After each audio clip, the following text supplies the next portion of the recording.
하나님 말씀 보겠습니다. 사도행전 16장 25절입니다.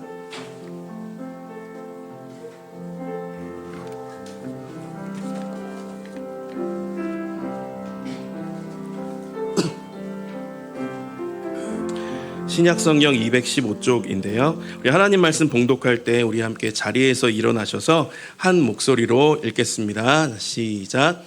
한밤중에 바울과 실라가 기도하고 하나님을 찬송하며 죄수들이 듣더라. 아멘. 오늘 진정한 세대통합 예배가 아닌가라는 생각이 듭니다. 우리 어린 아이들부터 중고등부, 초등부 다 모여서 함께 예배를 드릴 수 있어서 참 기쁘고 감사합니다. 말씀 전하겠습니다. 오늘 우리가 읽은 사도행전 16장은 사도 바울의 2차 전도 여행의 시작을 기록하고 있습니다. 바울이 바나바에게 말합니다. 주의 말씀을 전한 각 성으로 다시 가서 형제들이 어떠한가 방문합시다. 이것이 2차 전도 여행의 시작입니다. 그리고 2차 전도 여행을 준비하면서 바울과 바나바 사이에 의견 충돌이 생깁니다. 바로 1차 전도 여행 때 중간에 돌아갔던 마가를 다시 합류시킬 것이냐 아니면 그를 빼고 갈 것이냐라고 하는 문제 때문에 바울과 바나바가 의견이 갈리고요. 결국 각자 따로 가게 되죠. 그래서 바울은 실라와 함께 2차 전도 여행을 준비합니다. 제가 앞에서 잠깐 이야기했지만 2차 전도 여행은 1차 전도 여행에서 말씀을 전한 곳에 형제들을 돌아보는 것, 그것이 목적입니다. 1차 전도 여행의 경로를 보면 이렇습니다. 지금 여기가 아시아 지역이고요. 이 지역의 바다를 건너가면 이제 유럽, 마게도냐 지역입니다. 그래서 1차를 저곳에서 복음을 전했으니 2차도 당연히 저 지역을 가야 되겠죠. 바울 일행은 수리아 안디옥에서 출발합니다. 소아시아 남쪽 지역인데요. 성령이 아시아에서 말씀을 전하지 못하게 하십니다. 전하지 못하게 하셨다라고 하는 것은 거절, 금지, 반대의 뜻입니다. 이 전도 여행을 시작할 때 목표가 아시아였는데 바울 일행의 목표는 아시아. 하나님의 뜻은 아시아에서 복음을 전하는 것은 거절, 금지, 반대. 이것이 하나님의 뜻입니다. 하나님과 바울 일행의 뜻이 시작부터 어긋나죠. 우리 이렇게 기도할 때 많이 있어요. 내가 무언가를 선택해야 될 때, 무언가를 결정해야 될 때 고민되는 순간에 이렇게 기도할 때 많이 있습니다. 하나님의 뜻을 알려주세요. 저만 그렇게 기도하나요? 다들 난 아닌데, 난 그렇게 기도 안 하는데 하는 표정으로 보셔서 그렇게 기도할 때 참 많아요. 하나님 뜻을 알려주시면 제가 기쁜 마음으로 순종하겠습니다. 어디를 갈까요? 특히나 이제 고3 입시생 같은 경우에 여러 대학의 선택지가 있으면 감사하죠. 선택지가 있다고 치고 그때 하나님 어느 대학을 갈까요? 어떻게 할까요? 어떤 과를 갈까요? 하나님의 뜻을 알려주시면 제가 열심히 가서 하겠습니다라고 기도할 때 참 많이 있어요. 그런데 오늘 바울 일행의 전도 여행을 보면 하나님께서 굉장히 분명하게 보여주십니다. 하나님의 뜻은 무엇입니까? 거절, 금지, 반대. 네가 계획하고 있는 것 안 돼. 그것이 하나님의 뜻입니다. 굉장히 분명하죠. 바울 일행은요, 2차 전도 여행, 이게 2차 전도 여행의 지도입니다. 북서쪽인 부르기아로 갑니다. 안디옥, 수리아 안디옥에서 부르기아 쪽으로 갑니다. 계속해서 서쪽, 마게도냐 유럽 쪽으로 진행해 가요.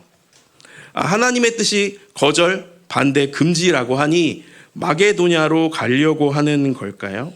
갈라디아를 지나서 이제 무시아까지 옵니다. 무시아는 서아시아의 가장 북서쪽 지역입니다. 이제 조금만 더 서쪽으로 가면 마게도냐로 넘어가게 되죠. 그런데 7절에 보면 바울이 무시아에서 비두니아로 가려고 했다라고 합니다. 비두니아는 무시아에서 보면 동쪽입니다. 아시아로 가겠다라고 하는 거죠. 성령의 거절과 반대, 어쩌면 바울이 느낄 때는 복음의 전진을 막는 장애물이라고 느꼈을지 모릅니다. 자, 바울의 성정상 장애물이 있다면 어떻게 해야 될까요? 돌파. 피하거나 회피하지 않습니다. 그것을 돌아가려고도 하지 않고요. 돌파하려고 합니다. 우리가 그럴 때가 참 많아요. 내 뜻과 하나님의 어떤 원하시는 것이 다를 때 그것에 순종하는 것 참 쉽지 않습니다. 어렵죠. 이것을 어떻게든 관철시키고 싶어 하는 것이 어떻게 보면 우리의 마음이기도 한 것 같아요. 그런데 바울은 저 같은 사람보다도 훨씬 더 강인한 사람처럼 보이죠. 바울의 고집이 보입니다. 복음을 향한 열정, 방해를 두려워하지 않는 모습. 하나님은 계속 막으시고 바울은 계속 돌파하려고 합니다. 아까도 잠깐 제가 계속 반복적으로 얘기하는 것처럼 바울의 계획은 아시아였죠. 그래서 무시아에서 비두니아로 다시 동쪽으로 가려고 합니다.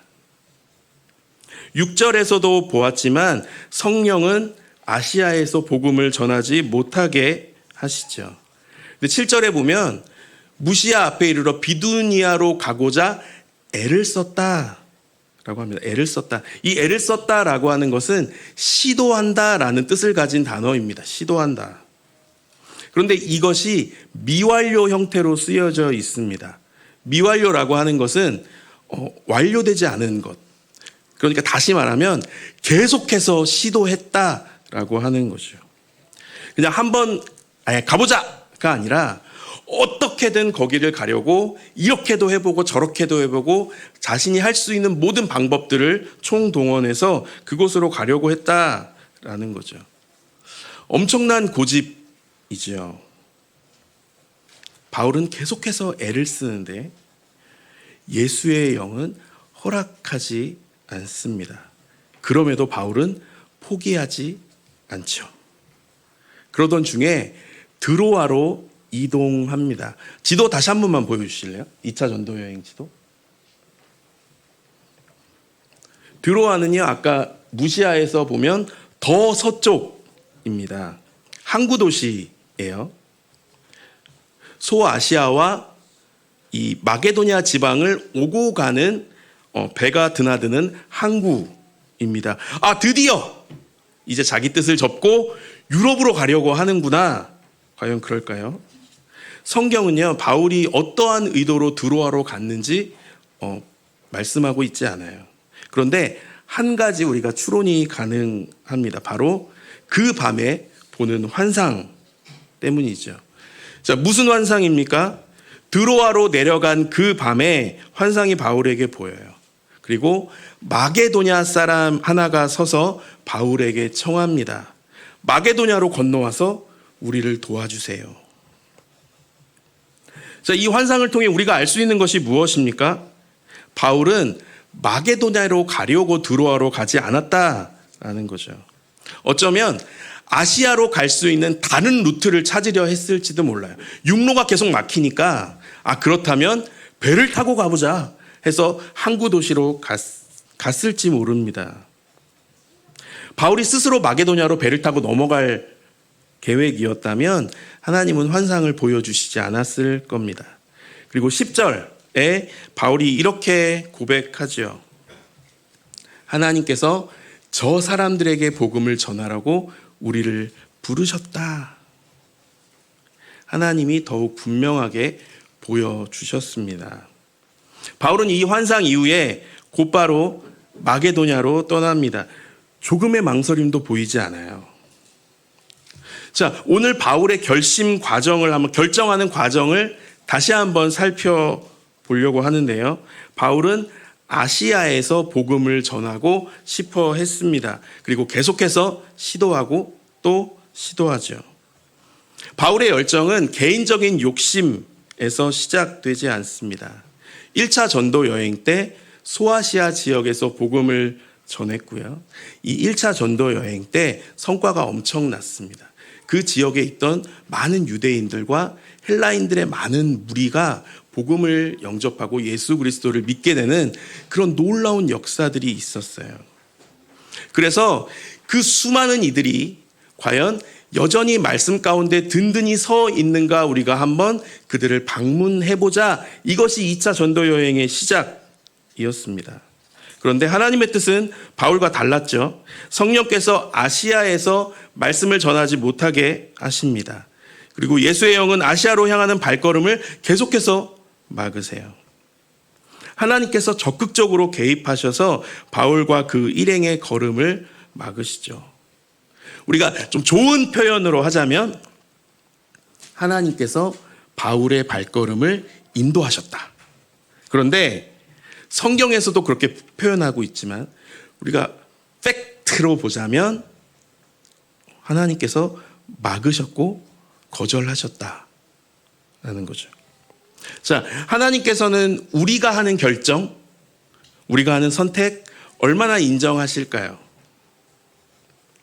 마치 하나님은 우리가 갈 길을 다 정해놓고 너 그 길 정확하게 가는지 안 가는지 내가 지켜볼 거야. 다른 길로 살려고 그러면 막으시고 또 막으시고 그래서 하나님이 원하는 길만 가게 하실까요? 그렇다면 내가 끝까지 고집을 부린다면 우리는 어떻게 될까요? 여러분 혹시 마리오네트 인형이라고 하시나요? 이렇게 손으로 이렇게 줄 묶여 있어서 막 이렇게 움직이는 인형 있잖아요. 마치 그 인형처럼 하나님이 우리를 이렇게 움직이시면 우리는 그렇게 따라가는, 마치 내 자유로 내 선택으로 가는 것 같으나 실제는 하나님이 다 이렇게 조종하셔서 이렇게 가는, 그것이 과연 우리의 인생일까요? 오늘 우리가 읽은 본문은 굉장히 특수한 상황이에요. 우리가 어떤 선택을 할 때마다 하나님의 환상을 보여주시고 그래서 그 길을 인도하시지 않죠. 여러분 오늘 성은교회에 오실 때 광명에 있는 청년이 확 나타나서 성은교회에 와서 우리를 도와주세요. 환상을 보고 이곳에 오신 분이 계신가요? 물론 있을 수 있어요. 오늘 그 환상을 보고 여기 찾아올 수도 있습니다. 제가 그것이 절대 안 돼, 그것은 아니야 라고 말하는 것은 아니고요. 보편적이지 않죠. 모든 사람이 그렇게 가지 않습니다. 그런데 이 특수한 상황 속에서 우리가 한 가지 원리를 발견할 수 있습니다. 바로 10절에 나오는 인정이라고 하는 단어입니다. 하나님이 우리로 하여금 저 사람들에게 복음을 전하라고 우리를 부르셨어 라고 인정했다. 그리고 또 하나의 원리, 하나님께서 우리 인간을 지으십니다. 창세기 1장 27절에 보면 하나님께서 자기 형상대로 사람을 창조하셨다라고 말씀하죠. 하나님의 형상. 자, 하나님의 형상대로 지음받았다라는 것이 뜻하는 것이 무엇인가요? 바로 하나님과 우리가 교제할 수 있다라고 하는 거죠. 인격적인 교제할 수 있는 사이. 자, 인정과 교제. 이것이 어떤 원칙을 우리에게 보여주는 걸까요? 우리 다시 한번 말씀으로 돌아가려고 하는데요. 우리 10절 말씀을 다시 한번 같이 한번 읽어보겠습니다. 자, 시작. 바울이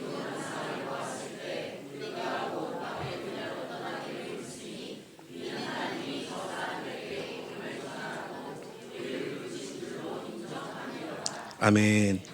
이 인정이라고 하는 단어가 헬라어로 순비바조 또는 쉰비바조라고 읽는 단어입니다. 이 단어는요, 이렇게 결합시키다라고 하는 뜻이 있는 단어예요. 결합시키다. 인정한다라고 하는 건 결합시킨다라는 뜻입니다.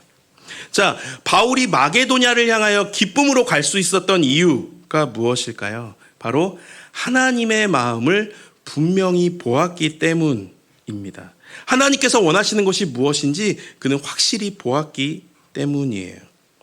바울은요, 내가 기뻐하는 것을 이루기 위해 살아가지 않았습니다. 하나님을 기쁘시게 하는 삶을 살았어요. 왜요? 그 누구보다 하나님을 사랑했기 때문에 그렇죠. 자, 사랑하는 사람이 생기면 어떻습니까? 사랑 안 해보셨어요? 사랑하는 사람이 생기면 자연스럽게 변화됩니다. 우리가 숨길 수 없는 두 가지. 바로 재채기와 기침? 재채기와 기침은 아니. 재채기와 사랑. 숨길 수 없다. 우리 얼굴에서 보여지고요. 우리의 삶이 바뀌고요. 뭔가 쟤 왜 뭔가 좀 좋은 일이 있는 것 같은데? 라고 하는 것들이 나도 모르게 드러나게 됐죠. 이건 자연스러운 현상입니다. 너 사랑해? 그럼 이렇게 해야 돼. 라고 한다면 정말 내가 사랑하나? 라고 한번 의심해 봐야겠죠. 누가 강제로 시킨다고 되는 것이 아니라 자연스러운 변화입니다. 무슨 말입니까? 내가 사랑하는 하나님의 뜻, 그 뜻을 알았기에 내 뜻을 하나님의 뜻에 결합시키는 것, 그것이 인정이다라고 하는 거죠. 하나님께서 바울을 강제로 끌어가시는 것이 아니라 하나님의 마음을 알고 그 뜻에 자기의 뜻을 결합시킵니다. 하나님의 일방적인 결정이 아니라 하나님의 뜻을 한 바울이 하나님의 뜻에 자기의 뜻을 결합시키죠. 그리고 기쁜 마음으로 마게도냐로 출발합니다. 하나님이 우리의 길을 이끌어 가시는 것도 이와 동일하죠. 일방적으로 우리에게 요구하시지 않습니다. 그리고 우리의 선택, 우리의 결정을 존중해 주시죠. 하나님은 기다려 주시죠. 하나님의 마음을 알고 그 하나님의 뜻에 우리의 뜻을 결합시키도록 하나님은 기다려 주십니다. 물론 의미 없는 가정일 수 있는데요. 바울이 유럽으로 가지 않고 끝까지 고집을 부려서 내가 아시아로 가야지. 나는 어떻게 해서든 이 고난을 뚫고 아시아로 가고 말 거야. 라고 한다면 어떻게 되었을까요? 하나님께서 에이, 넌 안 되겠어. 라고 하실까요?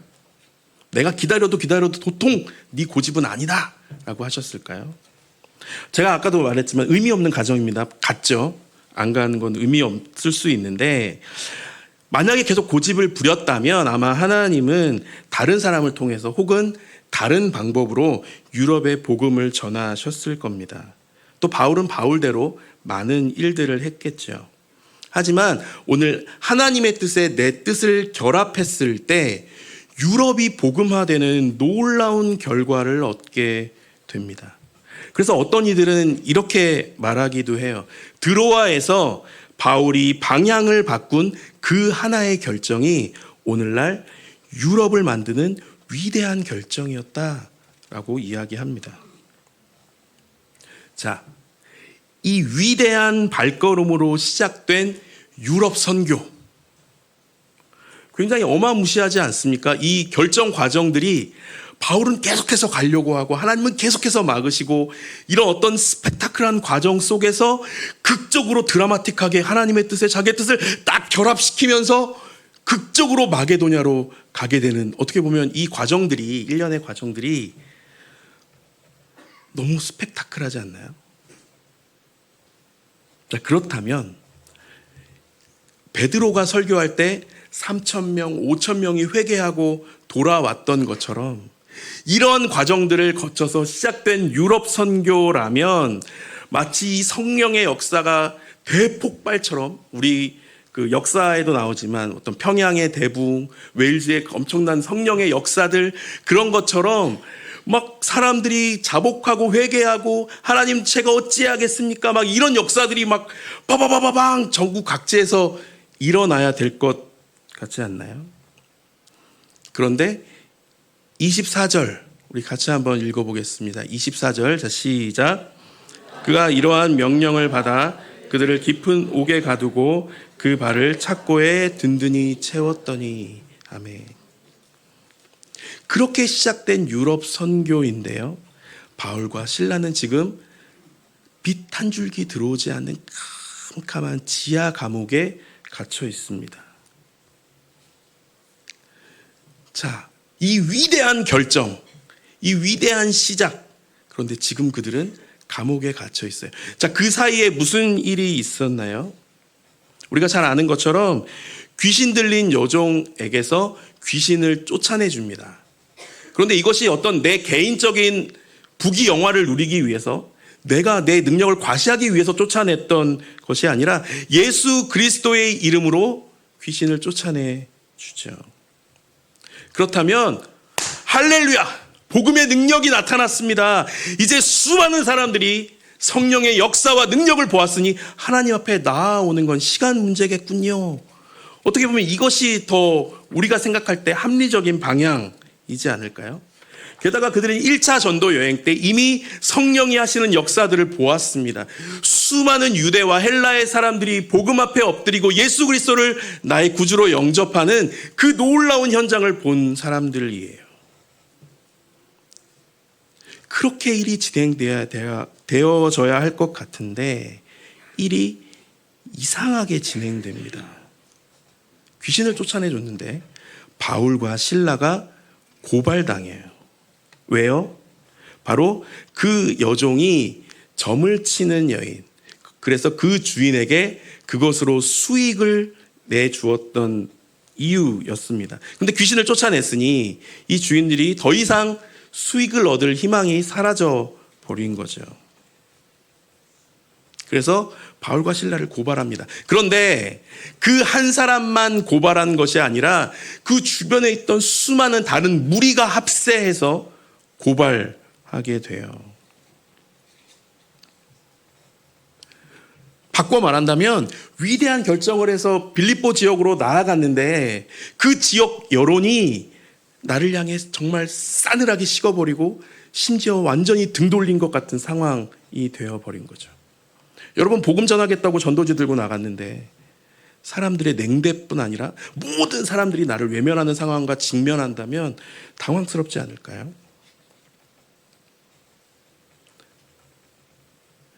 그런데 심지어 고발만 당한 게 아니라 매를 맞아요. 한두 대 맞은 게 아니라 많이 맞았다. 성경에 많이 맞았다고 기록이 되어 있어요. 많이 맞았다. 많이 쳤다. 많이 쳤다라는 데서 어떤 뉘앙스가 좀 느껴지시는 게 있나요? 많이 쳤다. 이것은 어떤 정해진 절차에 따라서 네가 이러한 벌을 받았으니 이러한 형벌을 받아야 돼, 적법한 절차가 진행된 것이 아니라 그 외에 어떤 혹독한 고문이 있었을 수도 있고요. 정해진 매 외에 다른 것들도 함께 맞았다라고 하는 의미입니다. 무엇입니까? 수많은 사람들이 이들을 고발하고 하다 보니 이 여론에 휩쓸려서 이 성난 군중들을 잠잠히 하고자 어떤 절차를 거치지 않고 그냥 일단 때리고 그리고 옥에 가뒀어요. 이 사람들이 무엇을 잘못했는지 따져보지도 않고 일단 이 성난 군중의 이 민심을 잠재워야겠으니 때리고 가둡니다. 여론에 휩쓸려서 여론 재판을 받은 거죠.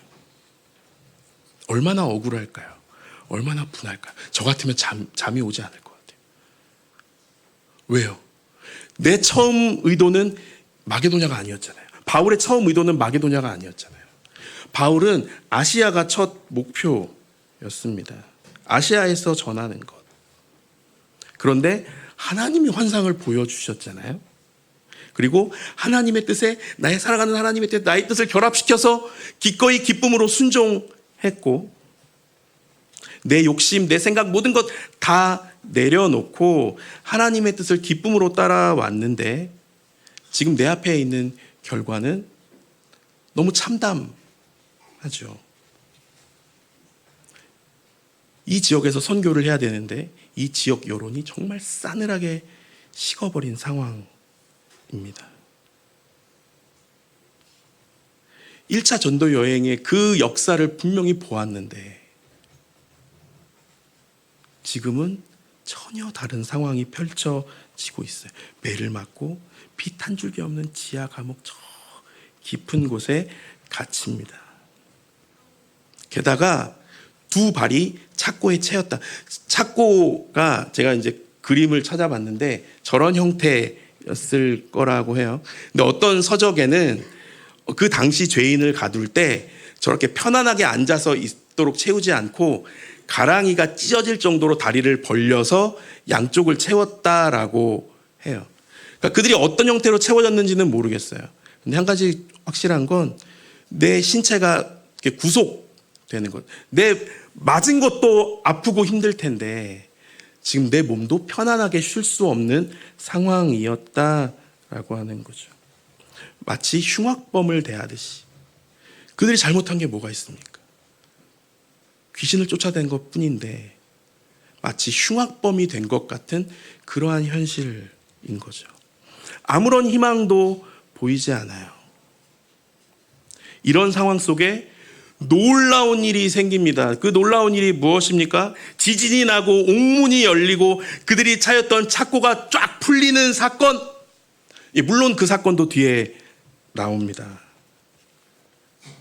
그런데 그 사건이 있기 전에 바로 오늘 우리가 읽었던 25절 말씀이 있습니다. 우리 같이 한번 읽어보겠습니다. 자, 시작. 한밤중에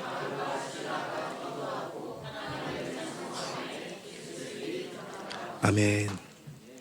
깊은 밤. 그들은 잠을 이룰 수 없었을 겁니다. 많은 매를 맞았으니 온몸이 얼마나 아플까요? 움직일 때마다 통증이 있었을 거예요. 심지어 발도 그렇게 채워져 있으니 그 통증은 이루 말할 수 없겠죠. 이 불편한 상황 속에 누군들 잠을 잘 수 있겠습니까? 그런데 놀라운 건 어쩌면 바울과 실라가 불평하고 원망해도 누가 과연 뭐라 할 수 있을까요? 아무도 뭐라 할 수 없을 거예요. 그런데 그 상황 속에 기도하고 하나님을 찬송했다라고 하는, 지진이 나서 옥문이 열리고 발을 차였던 착고가 풀리는 것도 정말 엄청난 사건이지만 더 놀라운 건 저 상황에서 기도하고 하나님을 찬양했다라고 하는 거죠. 우리에게는 분명한 한계가 있습니다. 무엇입니까? 바로 한 치 앞도 내다보지 못하는 영적인 맹인이라고 하는 거죠. 우리가 불안하고 초조한 이유가 무엇입니까? 바로 당장 몇 분, 몇 시간 후에 내 삶에 어떤 일이 일어날지 우리는 누구도 알지 못해요. 그래서 우리의 인생을 살아가면 늘 초조하고 불안하고 걱정하고 염려하면서 살아가게 되지요. 앞에 어떤 일이 일어날지 모르니까 내가 살아가면서 좋은 일이 나타나면 기뻐하고 힘들고 어려운 일을 만나면 혹은 좌절하기도 하고 우울해지기도 하죠. 그런데 우리의 한계를 뛰어넘어서 하나님의 시간은 어떻습니까? 하나님의 시간은 어제나 오늘이나 동일하죠. 하나님의 시간은 영원을 걸어갑니다. 요즘 우리 교회에서 많이 부르는 찬양이 하나 있어요.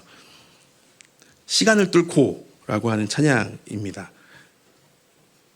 찬양 기억나세요? 당신은 시간을 뚫고 이 땅 가운데 오셨네 라고 하는 찬양입니다. 오늘 바울과 실라는요, 하나님의 뜻에 나의 뜻을 결합시킵니다. 불안하고 초조한 인생의 길이 아니라 영원한 그 하나님의 시간, 영원하신 그 시간을 뚫고 이 땅 가운데 오신 영원하신 예수 그리스도처럼 그 하나님의 시간을 걸어가고 있어요. 하나님의 시간을 걷는다는 것이 무엇입니까? 오늘 새벽에 이제 아시안컵 축구 결승전을 했어요. 그래서 이제 아시안컵 축구가 끝났는데 우리나라는 아쉽게 결승에 올라가지 못했어요. 그래서 기사가 엄청 많이 나왔죠. 감독의 무능이냐, 무슨 일이냐, 이런 것 때문에 기사도 엄청 많이 나왔고요. 근데 여러분 혹시 보셨는지 모르겠는데 16강전, 8강전 정말 끝나기 1분 몇 초 전에 골 들어가고 엄청 가슴 졸이면서, 저만 그런가요? 저 엄청 가슴 졸이면서 봤거든요. 이러면서 봤는데, 근데 정말 이렇게 마음 졸이지 않고 편안하게 편안하게 보는 방법이 있어요. 혹시 뭔지 아세요? 다음날 아침에 하이라이트를 보면 됩니다. 결과를 다 알고 보면 전혀 마음 졸이지 않아요. 되려 시간을 봅니다. 아, 이제 1분 있으면 골 들어간다. 자, 이제 1분 있으면 돼. 이렇게 보게 돼요. 가슴 졸이지 않아요. 무슨 말입니까? 인생은 시간 안에 제한되어 있죠. 그래서 늘 불안하고 초조해요. 오늘 되어지는 결과가 또 다른 어떤 불행한 미래들을 가져올 것만 같아서 늘 불안하고 초조하게 살아가요. 그런데 하나님의 시간을 가게 되면요, 그렇지 않을 수 있어요. 하나님의 시간은요, 영원히 동일합니다. 험난한 인생길 속에서 하나님의 시간을 걸어가는 우리 모두가 되기 원합니다.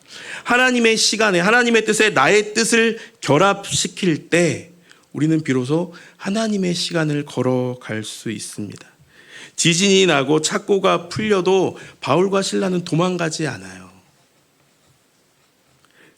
그리고 어떤 일이 일어납니까? 그곳에 남아있는 그들을 통해서 그들을 지키던 간수와 그의 가족이 세례를 받고 예수 그리스도를 영접하게 됩니다. 그리고 빌립보 교회가 시작되게 돼요.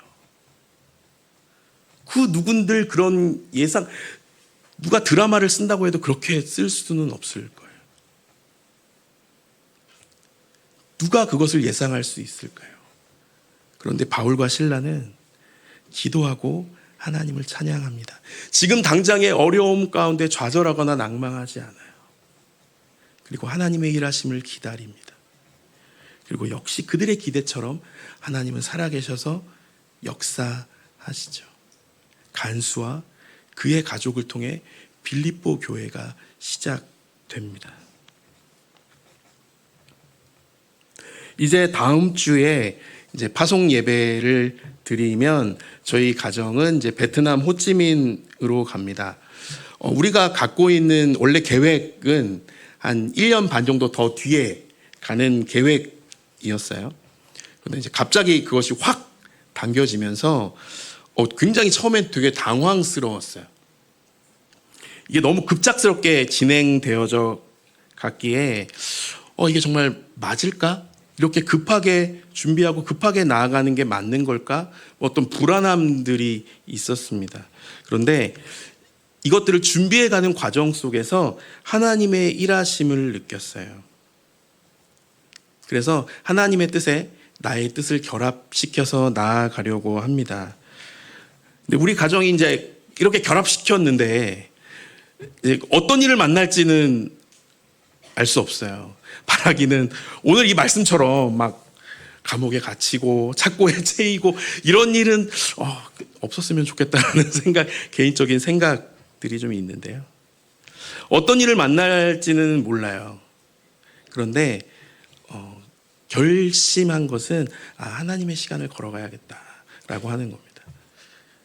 지금 당장의 어려움 가운데 좌절하거나 낭망하지 아니하고 지금 좋은 일에 안주하지도 않고 역사하실 오늘도 그 일을 행하시는 하나님을 바라보고 묵묵히 그 길을 걸어가야겠다. 힘들고 어려운 일을 만나도 감사하고 하나님을 찬양하는 삶, 하나님을 높이는 삶을 살아야겠다라는 생각을 합니다.